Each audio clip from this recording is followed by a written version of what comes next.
Someone's walking by singing. No. Yeah.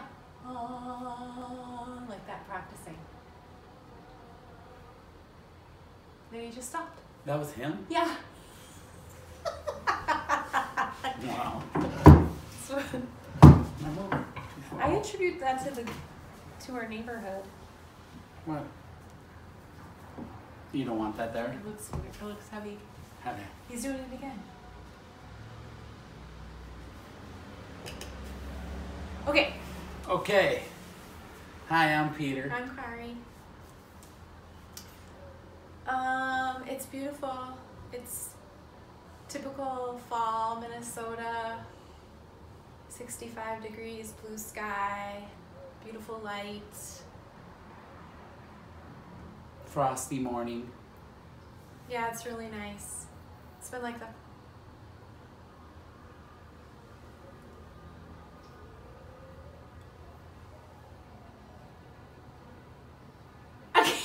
What's going on? Do you... What? Okay. I'm just... We're not gonna... Is it an insect? We're not gonna edit this out. We're just gonna have this be part of it.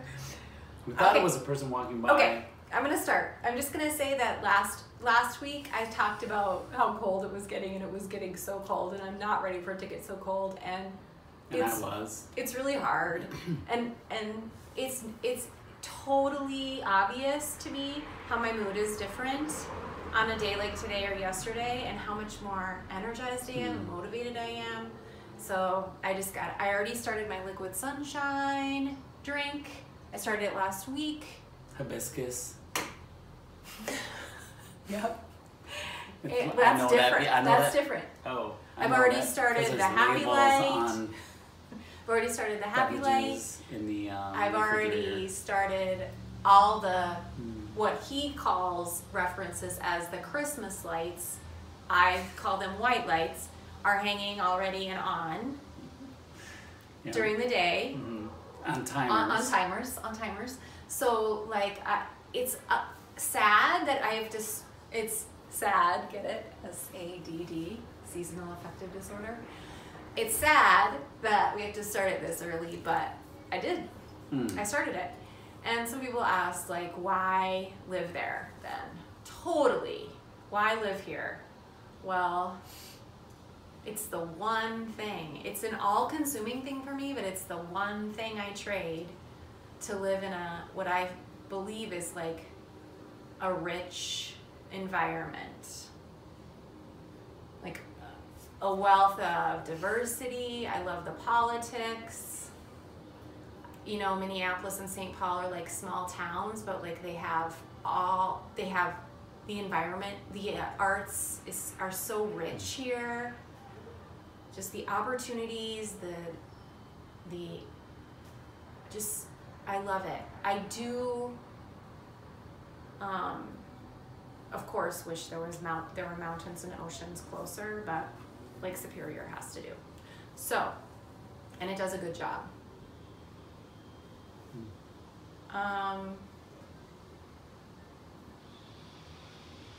And then I think that's it. Now somebody's sanding or something. Lots of noises. Yeah, and for me,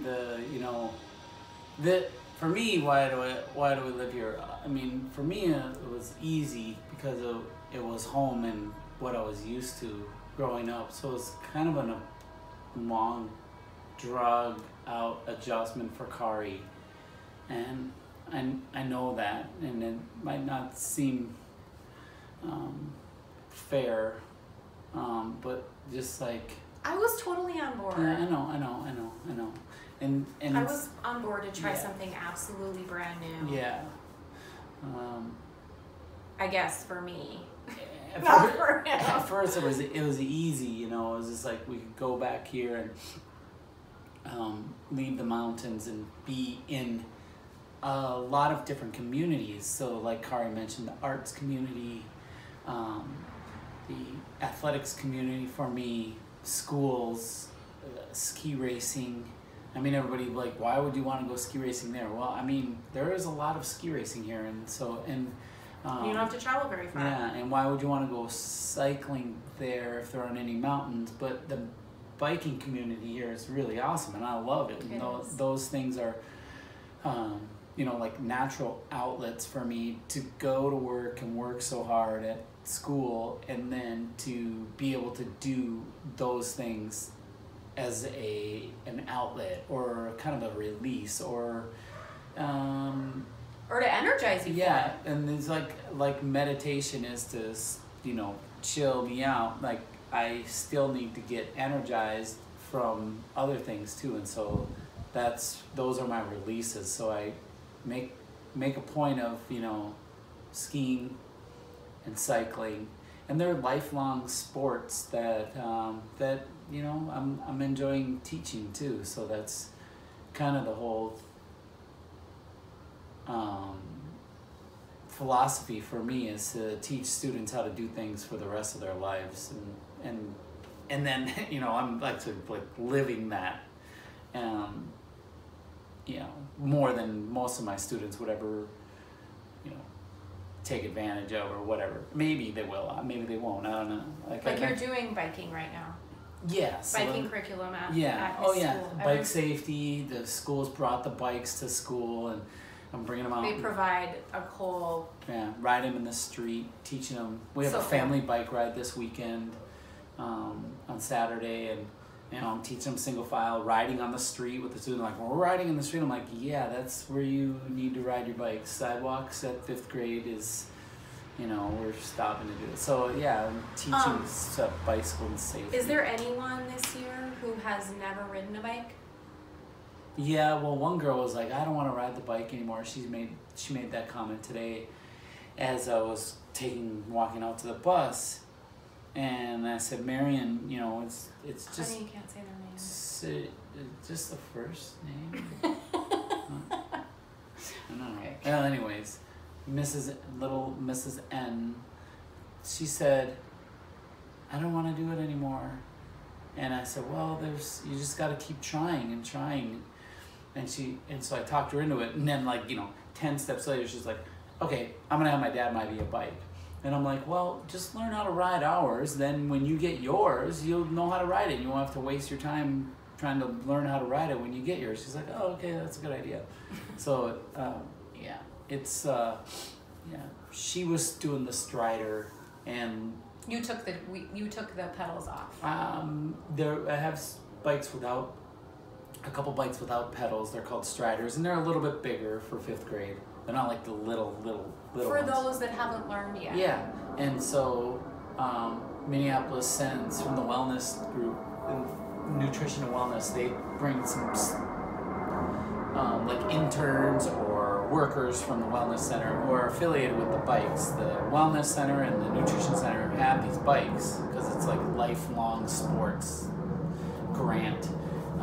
And so these people come and teach and help me, and so I take the majority of the class that can ride and then bring them into the street, and this other person stays back and kind of like monitors the bikes that, you know, if they get broken, I can send them back to her or the other helpers, and then she helps the other students that are emerging cyclists is what I call them. So they haven't quite got the balance down. They might just be emerging to pedaling, but they can't really ride down a street.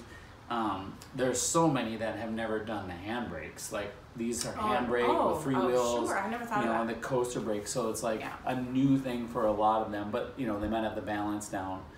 So, and then I have the ones that are like, oh, I know how to do this, you know, and then they get out on the road and they're riding no-handed down the middle of the street, and you're like, this is not how we do it. So there's those teachable moments too that are kind of sketchy. Before we sign off, tell them what you did today as a buffer between teaching. Oh, yeah, well, that's the same kind of thing. So I just come home and play a song on my guitar, and, you know, if I feel like I gotta just play a song, it's kind of another type of release. And reset. Yeah. All right. Kind of reset. Happy fall. Happy fall.